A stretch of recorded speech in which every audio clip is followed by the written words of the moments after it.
You already know. It's your boy Eness, king of battle rap. You can't have it back. We in with the realest. Album just dropped September 30th to commemorate the 20th anniversary of the band album, Too Hot for TV.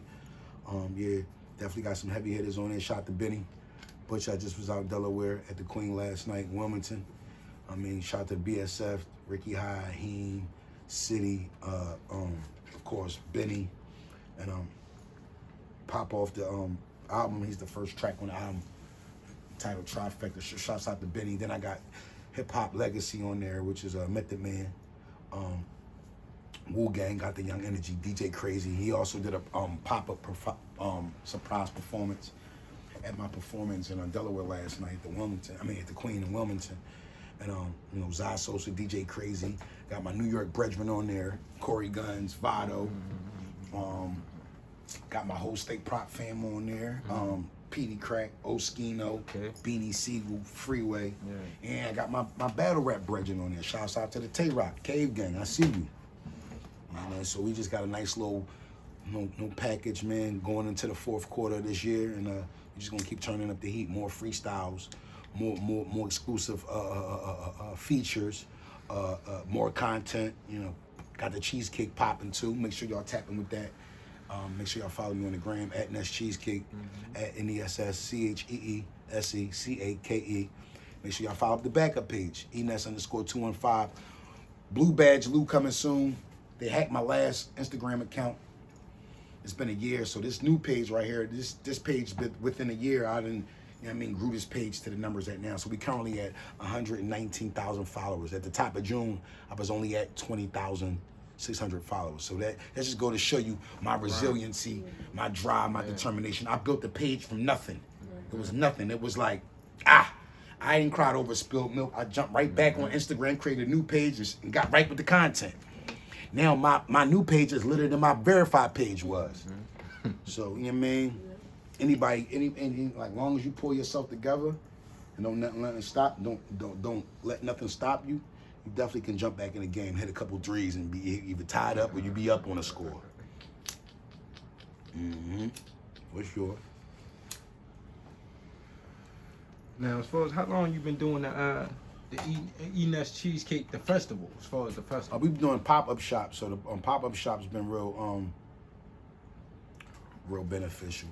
As far as the timing, we've been in business for like a year. There's a lot of legalities that go within dealing with foods and when you're dealing with the public, as far as insurance in case anybody gets sick. So right now, in the first year, we was just taking out the time to build the awareness. So we got the Ness Cheesecake merchandise, the hats, the shirts, the little the buttons, the keychains. Like we trying to delve into more flavors, but more flavors mean we gotta stockpile more ingredients like fruit. And then if people don't order the fruit or the strawberry or the blueberry cheesecakes in the time, then the shit go to waste. So everything is trial and error now, but we built a big awareness at this point as far as the cheesecake is concerned. We're just gonna keep pushing that. Turn lemons into lemonade. Got tired of niggas talking about cheesecake. I got my own. Either shut the fuck up or buy it. It's coming to a DoorDash near you too.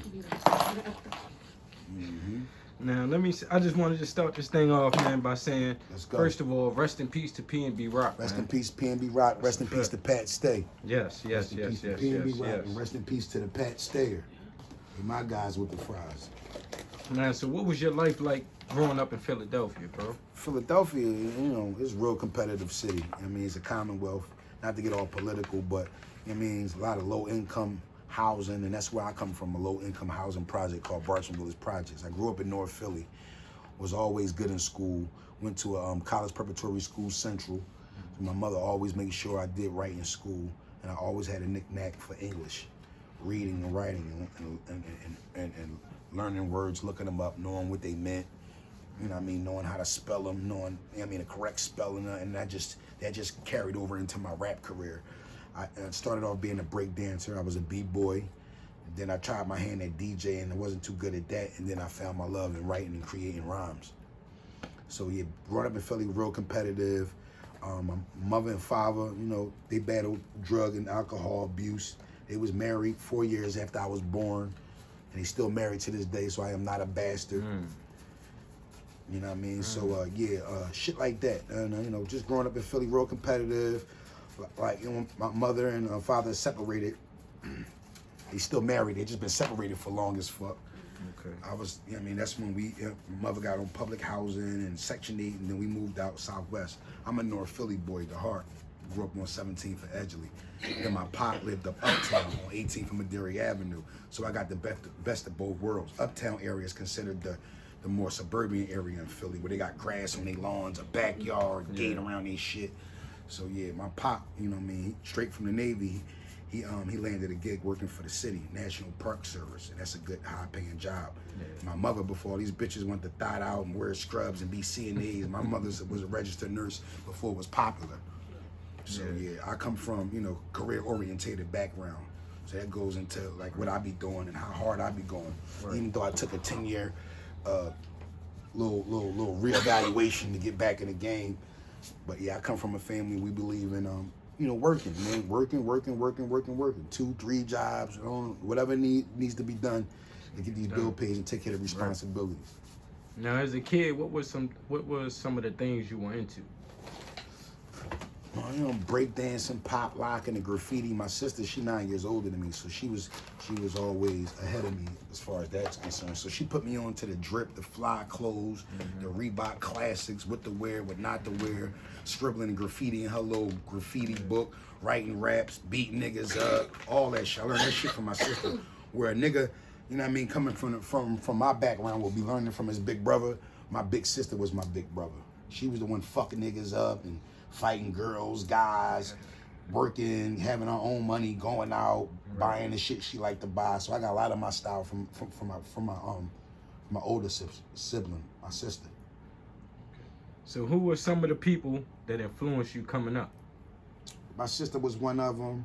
Of course, my uncle, he was like the smart one out of our family. He went to Penn State and, you know, graduated with high honors. And he went to be a cluster officer at for all the schools in Southwest Philadelphia. I got kicked out of Central my last year and had to repeat my 12th grade year at my neighborhood school, which was Bartram main building. And he ended up being a cluster officer at the main building. So, you know, my last year there was kind of like smooth transition. Once I got out, I was already in like infused in hip hop coming from the projects. I belonged to a group called the Bum Rush. Okay. Bum Rush consisted of 5 members: me, myself, Black Key, Black Dragon, Joe Naka, rest in peace, Joe Naka, Nat, Dre Deep, which was my partner, and we had a DJ named DJ Sniper, a guy named Mitty. Now, can you go into that a little bit, as far as how y'all formed the group and things like that? I mean, we coming from the same neighborhood, we coming from the same project, so, you know, coming from the same project is like, you know, there's niggas that's selling drugs, there's niggas that's fucking niggas up, there's niggas that's robbing niggas, there's niggas that's doing music. I was with the niggas that was doing music. Point blank like that. And I was all, oh, you a weirdo, you rapping, we over here trapping, we shooting niggas, we going back and forth to prison, you a weirdo, you rapping. Eat a dick, that's what I love to do, and I kept on doing it. And I found niggas that shared the same love for the music that I did. And that was Black Key. Black Key ended up being my producer, helped me develop, taught me how to, you know what I mean, write bars and craft songs and song structures, hooks, choruses, bridges. And yeah, he had been working with DMX. So he landed 2 big placements on the DMX album, The Great Depression, Who We Be and Right Here, when we right here. So when I did a year in jail over a drug charge. So the year that I did in jail is when Philly had took over the industry. And I don't mean to say that as in the industry came here and swooped all the talent from Philly. The same year that I was locked up. So I was locked up in the day room looking at the shit on Channel 48, which is like the little cable network channel here where they play all the music and the hip hop shit and do all the. So yeah, I'm looking at like, God damn, I missed my chance. So when I came out, Makingdaband was like one of the last kind of like situations where I can attach myself to try to get some momentum. But prior to that, me dealing with Black Key, I had met DMX, so, you know, we was in negotiations for me signing with his bloodline, and then I was also befriended Miss Jade, which is another Philly female MC. And by me befriending her, she allowed me to go on her promotional runs, and she was promoting one of her songs with Nelly Furtado, that Ching Ching Ching Ching Ching John. So I got to go up to the radio station with her and freestyle live. With that being said, the program director, Jay Black, took a liking to me. We took down, exchanged numbers, and he said he was gonna let me know anything he had going on as far as musically is concerned. So he had me, deployed me on a couple of little showcases, little talent shows, little opening ups for niggas and all that. Then the Making the Bands competition came to Philly, and they decided to do the competition with the program director's company, which was 103.9. So I got the call immediately. Yo, we doing a show with Puff. They trying to find a super group, come down, give it an audition. Gave it an audition. Line was wrapped around the corner. Everybody had their hip hop outfits on, their little baseball jerseys, their little cute shit. I went in there straight nigga from the hood. Bo Jackson's, Guess jeans with the Pascal, fitted hat, white tee. And I'm just starting to see how motherfuckers really throw it on and really put on costumes to really be rappers and shit. I'm just going in on some hood shit. They gave me 30 seconds. Line was long. Shit, didn't work out. Then, as you can see, with first season, Puff didn't think he had enough talent to continue on with the competition. Then he did the whole talent search again. So they came back to Philly, and I was back down there again, auditioning. Got in the line. It wasn't even that long as it was the first time because niggas got discouraged. Went in there, spit. Was on my way out. They was like, they liked you. Put me on a call back for Philly. Then, what I mean, a couple days went by. I was in Renton with my cousin. He had just bought a crib out there. I got the call that they wanted me to come to New York and re-audition for Puff. Shit, I left around the time that we were supposed to be there because I didn't think it was bullshit. But my cousin kept calling me, yo, you need to go. My cousins that I was out there bought the house with, they all geesed me up to go. We jumped in the car, drove up to New York, which is 2 hours after the time I was supposed to have been there. Got out, walked past the line, walked up to the door, told them my name. Ironically, I was supposed to be next in line to audition for Puff. So I went straight from the street to auditioning for Puff. So now, do you feel like being a part of the band kind of put you in a box, or did it elevate? All that shit was a bad look. It really hindered me. It really sabotaged my whole shit. Like coming from the inner city, we coming from that braggadocio, that male bravado, that nobody can fuck with me. I shoot, kill anything. I knock the fucking fish tank over, shoot the dog, kill an alligator, tie the kids up. So a lot of things that we did on as far as the TV show is concerned, they was hazing us. And the hip hop community didn't really know what it took behind the scenes for, the artist development process. Right. And a lot of things that we did, niggas like, that don't got nothing to do with rap, but it does. Even down to walking to Brooklyn for Cheesecake, that was to build our endurance and bring us together, even if it was to come together against him. So it was different psychological and embarrassment rituals that was done for us to confirm our loyalty to the system, I should say. Now, did you ghostwrite any songs while you were signed to Bad Boy? Yeah, I ghostwrite a couple songs. The one that made it to the actual project where clearance was approved was a song called Diddy Rock. It was on Puff's 2005 Press Play album. It was a track which featured Shona and Twista as guest features on it. It was produced by Timbaland and Danger Mouse.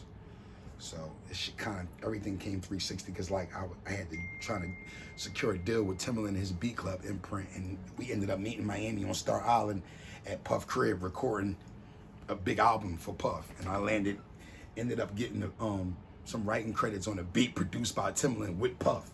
Right. Yeah, so that was cool. So that was the only one I wrote a lot of material, but the only one that was confirmed was that one.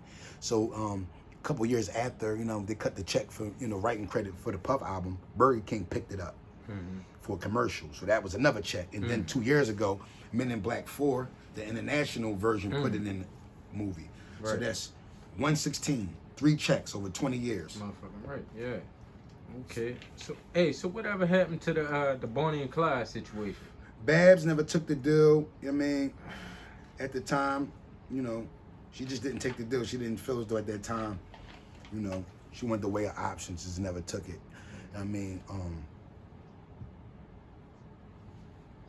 Later I found out they never offered a deal, and then which was surprising, but they offered me a solo deal, and we was on a probationary period after the group was dismantled. Me, Babs, and Chopper. Chopper went on to be the headline highlighted artist for the Bad Boy South imprint what they started back then.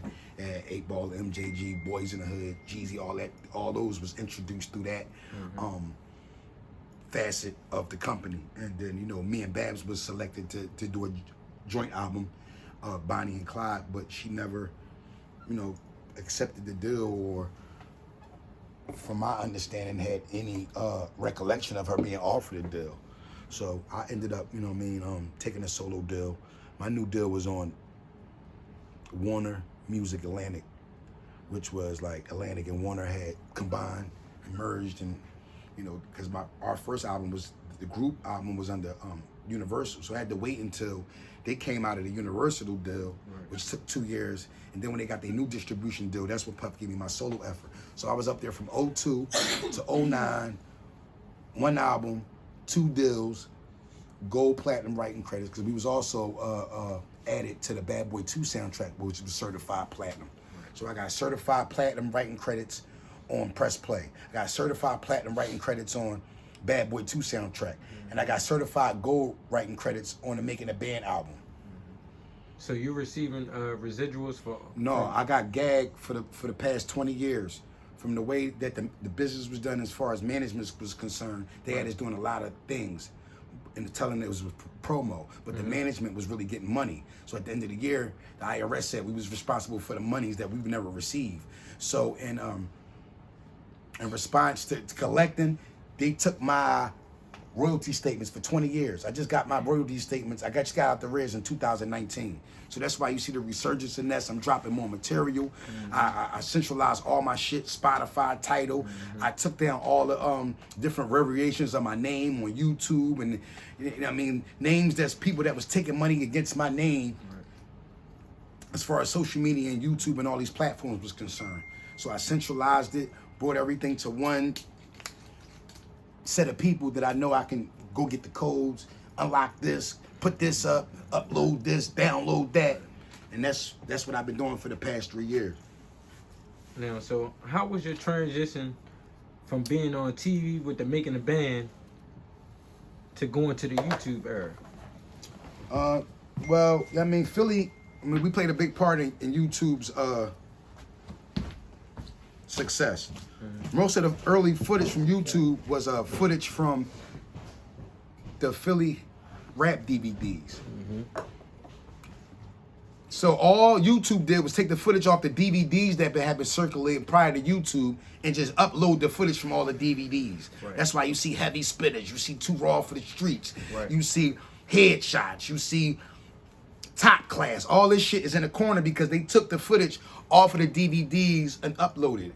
Why they did that? Because there wasn't no licensing or blocking them from doing that on the DVDs. There wasn't no barcode or nothing like that. So a big part of YouTube's success in 2003, 2004 comes from the Philly hip hop scene. The Reed Dollars, the NHs, the Vakas, the Cheek Raws, the D Joneses, the Joey Jahads, the Ciceros, the Kabooms, the Touch Monies, the Headshots, the Meek Millies. We started YouTube, and then the world got a glimpse of what Philly could do, and then you start seeing us in every facet of hip hop as far as hip rappers was concerned. The gun bars, the aggression, your whole squad knowing your ad libs, that became a thing. Meek Mill came from this breed, this graduating class. Joey Jahad came from this graduating class. Cheek Raw, Vodka, all Reed Dollars, all these. So that was the early footage that was up on YouTube in the early 2000s. It was nothing but Philly artists and Philly rappers. Now, did you battle anybody off camera that has a name in the music industry? I never battled anybody off camera. All my battles was on camera, starting with the Hollow Man battle, starting with the J Mills battle, then a Hollow Man battle, and so forth and so on. I never had any battles off camera. So now, look, I seen J Hood upload something. Like maybe in the last couple days. I sparred with J Hood. I never battled J Hood. I sparred with him. Okay, so now was that type of situation going on a lot back during them times? Okay. I knew Jada and them by knowing Black Key. Black Key knew Hip Dog. Hip Dog was from Yonkers. He was like the OG from that neighborhood. So he already had built a relationship with X, the Locks. and Mary J. Blige, with them all being from Yonkers. So we would go up there prior to me even landing the motherfucking spot on the show. We was already going up there fucking with Jadakiss, fucking with X, fucking with Mary, prior to me even like signing up to do the competition. We was already like planting our flag in New York, sort of, kind of, letting them know something was going on. But nobody liked it, my demo tape. They all liked the Black Keys beats. So that was the catch-22. So while we was trying to shop the demo, we was like moonlighting with these other, you know what I mean, guys that had something going on, the DMXs, the Timberlands. And then out of the blue, the fucking Making the Band fucking situation came, and we jumped in that. She said, "Wow, we waiting all these other dudes to get back at us. We might as well try our hand at this too." Yeah. And that was the one that ended up nurturing into a full-fledged situation. Now you said you created the performance fee. Can you elaborate on that a little bit? Back in 2008, World Series of Hip Hop, they reached out to me to rematch J Mills. J Mills didn't take the battle. Mike Son had just came home. Make a long story short, me and Mike Son battled. 25,000 to the winner, 10 to the loser. Guaranteed. When that didn't fall through, way before that fall through, I told them to give me a $5,000 advance on the money I was supposed to win or lose. So I created the performance fee. I was the first one to charge niggas to battle rap. $5K. Ask Mook, he'll tell you. You fucked my son up too. Shout out to Mike Son. I just tapped back in with Mike Son. Mike Son turned into something else as far as being a community activist. So I love what he's doing, but he still is a well-respected MC, and you know, I wish him nothing but much continued success and, you know, I mean, the best on his travels, man, and dealing with what he's dealing with as far as being a community activist and really speaking up for our people with the injustice going on in our communities. Shout out to my son. Now, to keep it there a little bit, would you say you retired my son from battle rapping? My son was really never officially a battle rapper. If he was, I wasn't unbeknownst to it, but I ain't gonna make this about my son. Like I said, my son was just coming out of jail. I mean, J Mills, they all together. J Mills, my son, Vado, Corey Guns, they all from Harlem. They all kind of like, I don't know about now, but back then they was a unit. So at that time, it was like, by me battling J Mills, they was kind of like, wasn't really like receptible to what I had going on because the way me and Mills shit had ended. But to answer your question, man, New York showed me love. It's just the energy off the show, the being hazed and the fighting and getting put in a headlock and all the hazing shit we did. Like hip hop wasn't, they didn't think I was real enough to deserve to receive the flowers that hip hop gives you when you do the legwork. So my strategy was going back in battle rap and going to these hole in the walls and these little platforms, small platforms. Not saying to belittle the platform, but anything is small when you coming from a major powerhouse such as Bad Boy and Warner and Atlantic. So yeah, niggas like, oh, you took a step back or you fell from grace because you had that situation. No, I went back in battle rap as a strategy to show the pure hip hop heads that I can get in these rooms with the niggas that y'all fuck with, embark on them. Now, back during the Smack DVD era, was Smack reaching out to you? Go back to the World Series of Hip Hop. Smack was the cameraman. Just like anybody, like Twiz and them get paid to be the cameraman in these big events, Summer Madness or these Gnomes, Smack was hired to be the cameraman at that event. So you can see Smack's progress within 10, 12 years. They was the cameraman in 2008. Now they certified millionaires with a worldwide business. That just goes to show you, man, you never can't put your eggs in one basket or you never know where you're gonna be. So you just gotta keep putting that work in. So now they the powerhouse. So they ended up bringing me back for Summer Madness 12 back in 2000. Summer Madness 2 back in 2012. I ended up battling with DNA. The way the storyline went prior to that battle, me and Mav Hava had been building up to going back and forth and shit. So I thought I was gonna battle him at Summer Madness 2. But the staff didn't think he had did enough within that year to battle me or be brought out on that specific card because the card was called Return of the Legends. So it had me, T-Rex, Murder Mook, Iron Solomon, Sirius Jones, all the niggas that came in with the Smack era, the DVD era, we was all selected to come back.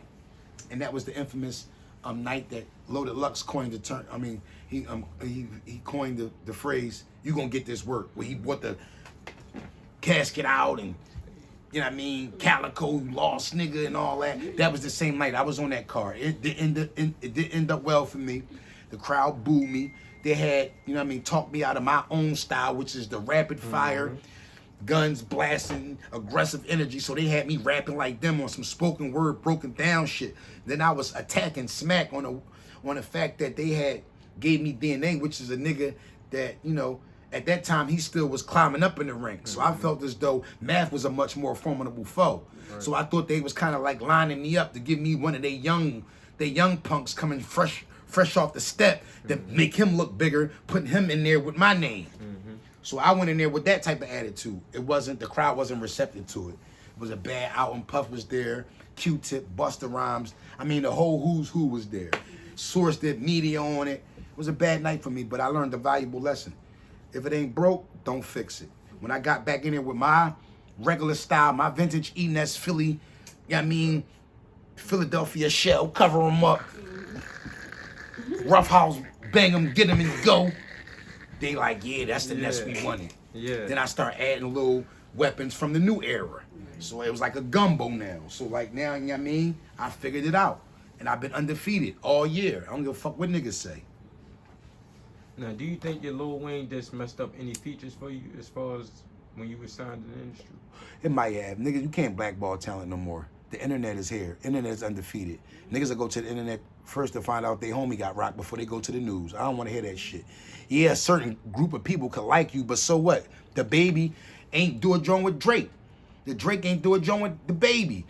Drake ain't do a joint with NBA Youngboy yet. NBA Youngboy ain't do a joint with the Drake. Yeah. NBA Youngboy ain't do a joint with this person. NBA, you know what I mean? So it's on a bigger scale. We see that all the time.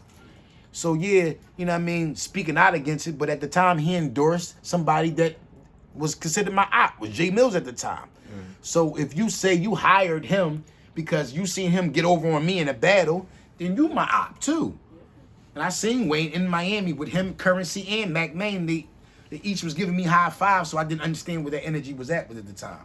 Yeah. But I was new to the game. I don't know niggas say, hit you with the Varnell Hill. Call my number, and when you call, you know, you ain't getting through. And you show up at the door, niggas stopping you with M16s and all that. So you know, it was one of those things, but back in hindsight, I did it. But I know niggas that did a lot of way worse. And was rewarded with open arms. Niggas kissed and made up, and niggas kept it moving. So, Gilly said way worse. They still got a relationship. Am I lying? No. So I don't know why niggas want to hold. Niggas always hold what I do over my head. But when up, it's all right. I mean, the saying now is, oh, y'all don't like it. Y'all can do it, but y'all don't like when I do it. That's been the story of Eness. I snap on Smack. I cut Smack out on stage. I do this, throw water, get crazy. Boo!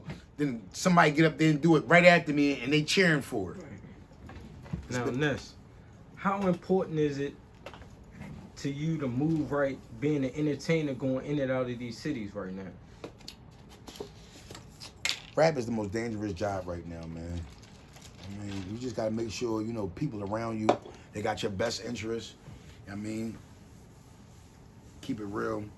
We in the days of brands and protecting brands. So even if you gotta go hire some professional security to hold you down, you know what I mean? I know what it means to the hood when niggas see you as security, but so what? If you a six-figure nigga, or if you hitting tickets out here, why not protect your brand? Why not hire some security that can hold you down in case anything go down? None of your homies got to get booked, and you ain't got to be putting them no lawyer money and nothing like that. Everybody make a home safe. They get paid. You got paid. No issues, no altercations. Everybody can come out the next day and do it all over again. Now, what's the backstory behind you becoming Dot Mob?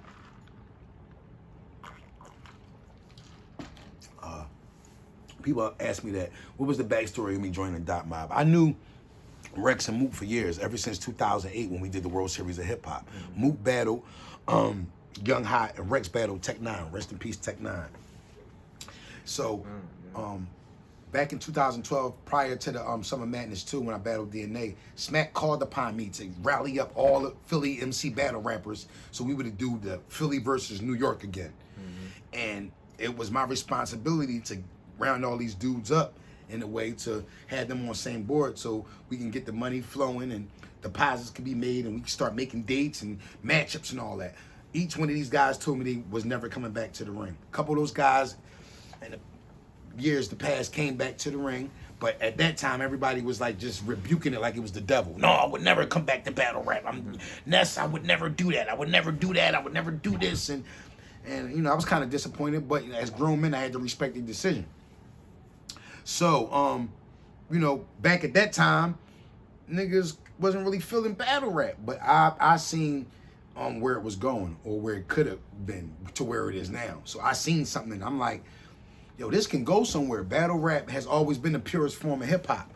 And, you know, just by when I had tapped in at that moment, I had seen the views and attention in the comments. So I took a crack at it. So I just jumped in it, made a blog. So that's what you niggas can't do. I can stay out for 10 years, make a blog, and I shake the whole building and that niggas want to battle me. That's how I got back into battle rap. That's what I did, that one thing.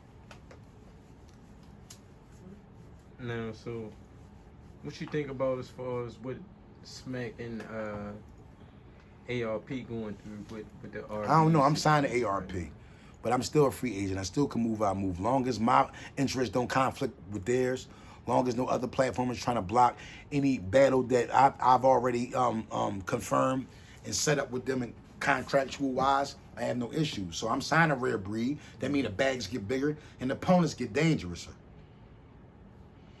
But, you know, if Smack got a plate for me, I'm over there too. Nobody's never going to be able to have me contractually bonded by it. I was here before battle rap even was created, the resurgence. So how any battle league that came after I pump the life back into it gonna come and sit me down? It just won't happen.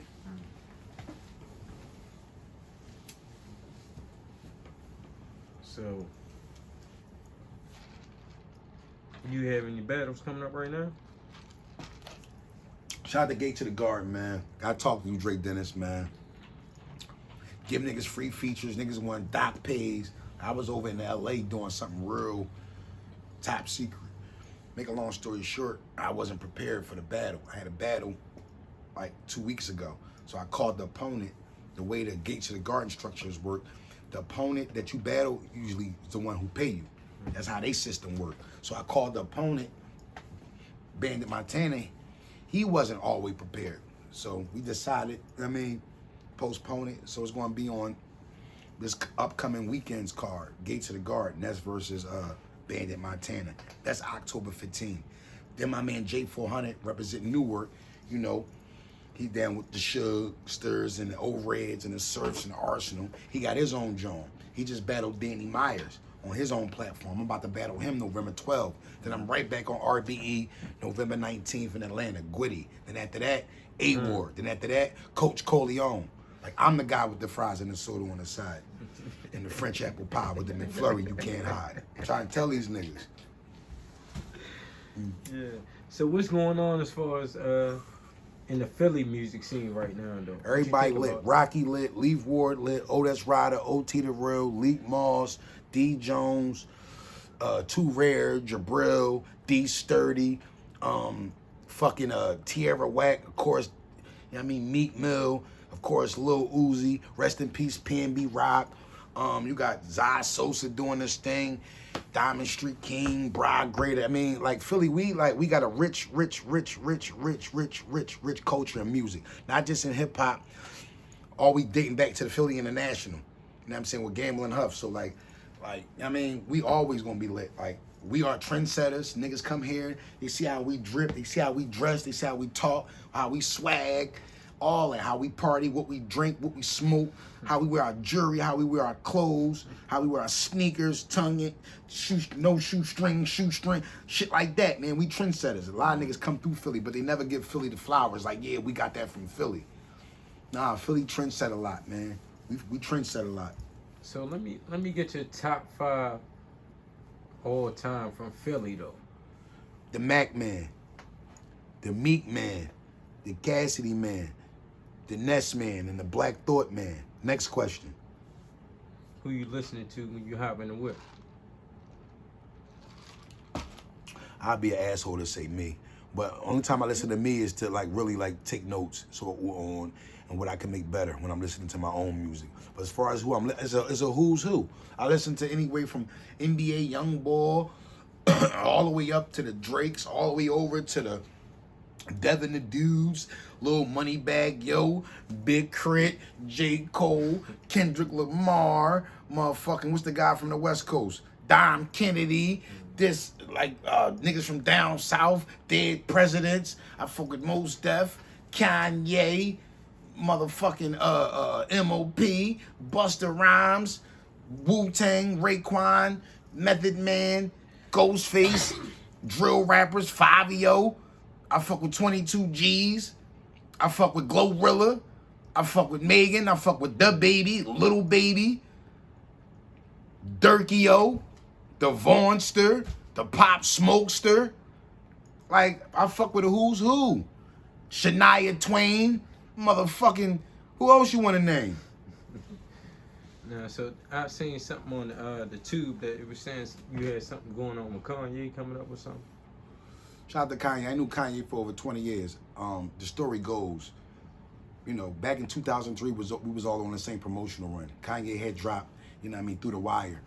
And he even referenced, shout out to MTV, but I ain't trying to make a band. So I had knew him through a mutual friend of mine called Plain Pat Ferris Bueller. At the time, they was two Def Jam A&Rs, and they was kind of like collectively working close with Kanye to push his project to the forefront, which you seen on a Netflix special, the Kanye joint.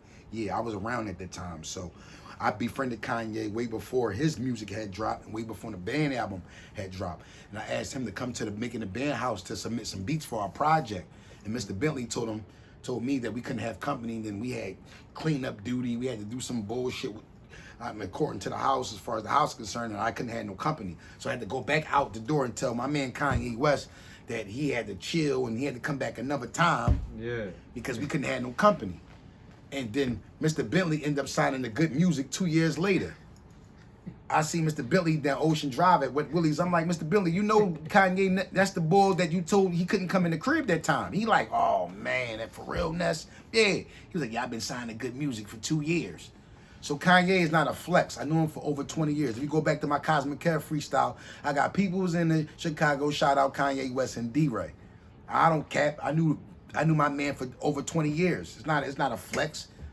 It's just regular. Richest black man in America. Shout out to my man, the Kanye star. I don't care what he was saying. And all that white lives matter shit. His children is biracial. Did y'all ever think of that? His children is biracial. So why would he say white lives matter when his children is biracial? Y'all dummies. Y'all fall for the banana in the tailpipe every time. So, hey, no. On another note, though, what do you think about this era as far as entertainment, as far as the Charleston Whites? Man, it's a drug-induced party like a rock star, fake it till you make it, cat till you become the real thing type of microwavable music type of, you only good as your last hit type of, to where it used to be if you got in any trouble, it would fuck your career up to where if you catch a body and beat the body and come back out and rap about it, you a sensation. That's the climate. Anything goes. You could be gay, straight, wear your hair all the way down your back. You can get motherfucking cornrows. You can add braids. You can be bald. You can go somewhere in Miami and get your hair back. You can do anything you want to do. Rap about whatever you want to rap about. Your content is your content. The Fifth Amendment says so. Next question. Man, we gonna end it like that. Yeah. We gonna end it straight like that. Yeah, sure enough. Yeah, I just want to thank you for taking your time, man. You know what I mean? No doubt, bro. Getting on the Cold TV media platform, Cold TV media platform. Shouts out to the whole syndicate. Everybody watching this, man. Everybody on the live. Everybody tapping in. Make sure y'all go download the album. You already see me, Sweaty Murphy, Ashy Larry. You know what I mean? Eness and Friends, man. It drops September 30th. It's on all platforms, Spotify, Tidal. Wherever you want to go get it is there. Like I said, it got Benny Butcher on there. Shout out to my guy Benny. Method Man, shouts out to the Method Man. Beanie Siegel, Freeway, Vado, Corey Guns, Zasos, DJ Crazy, Tay Rock. Like, need I go on? Go cop that. And then we gonna follow that back up right with the Let Me Borrow This Beat too. Let me tell y'all about this. So during the pandemic when we was all locked in, I just got on my phone and started rapping. I didn't give a fuck what niggas would say, oh, Ness old, he ain't wearing the right drip, he washed up. I just got on and said, fuck everybody. And you know what I mean? I took it back to the DVD era.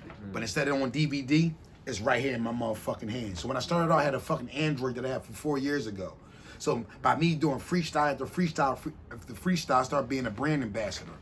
So I start charging niggas to wear their merchandise where I'm doing my freestyles as my views start growing. That actually led to me getting verified because what y'all don't know, y'all will never get verified if y'all don't have 100 posts that have over 100 comments. So everybody keep trying to request, you're never going to get it. You got to get lit, put that content up there every fucking day, maybe 2-3 times a day, get the engagements going, get the impressions going, and then you might get verified. I went from 20,000 to almost 120,000 fucking followers within 3 months. Like I said, top of June, I was at 20.6. Now I'm at 119K. And I still haven't been verified. I got well over the requirements, and they still ain't verified me. So get on your shit. They paying for that though now, man. You can pay for it. You can pay for the lookalike joint, or you can go know somebody at tech that's in Instagram that really can give you the hookup. Well, without that, you can pay the little whatever, however they scam you out, whatever they gonna scam you out of, and then when somebody go in your joint, it could look like you got the blue check. You don't know about that, but when you slide down, you don't have the blue check. So niggas is paying for that. Put these Niggas is paying. Yeah, I mean, until you get a notification from Instagram saying you've been verified, you haven't been verified. And so the fuck what? What does a blue check mean? That just means you famous on Instagram. That don't mean you lit like that. That means Instagram is validating who you say you are. It don't mean you the shit. That mean you just, oh, this is who they said they was. I see niggas with 2 fucking followers with a blue check. What the fuck, you know what I'm saying? So that, I mean, I don't know who the fuck they are. So the blue check don't mean you lit. It just means Instagram saying, okay, this is him. Yeah. He's verified that. Did you know what I mean? That don't mean, yo, he's super duper lit. He get all the bitches. He got all the drip, all the Jerry pulling up in this and that. He got the hottest song. No, dummy. That just means, okay, you are who you say you are. All you got to do is go on Google, verify with them. They're going to verify everything. They're going to verify your motherfucking Instagram, your Twitter, your Cash App, your Facebook. All you gotta do is get verified with Google, and Google will align you all the way up. Anytime somebody see you, YouTube, blue check. Cash App, blue check. Instagram, blue check. Facebook, blue check. Twitter, blue check. You gotta go to Google. Google is the guy with the fries. You gotta go with him. Man, let these people know, man, what you got going out. We can sign out. September 30th is going down. Eness and Friends. Make sure y'all go download that. Go follow that up. Let Me Borrow This Beat, hosted by DJ Cosmic Kev, DJ Self. Shout out to Self, shout out to Kev. That's Cheesecake. Make sure y'all tapping with that. We doing pre-orders at this given moment. Make sure y'all go on Instagram, follow the page at Ness Cheesecake for you literate motherfuckers. At NESSCHEESECAKE.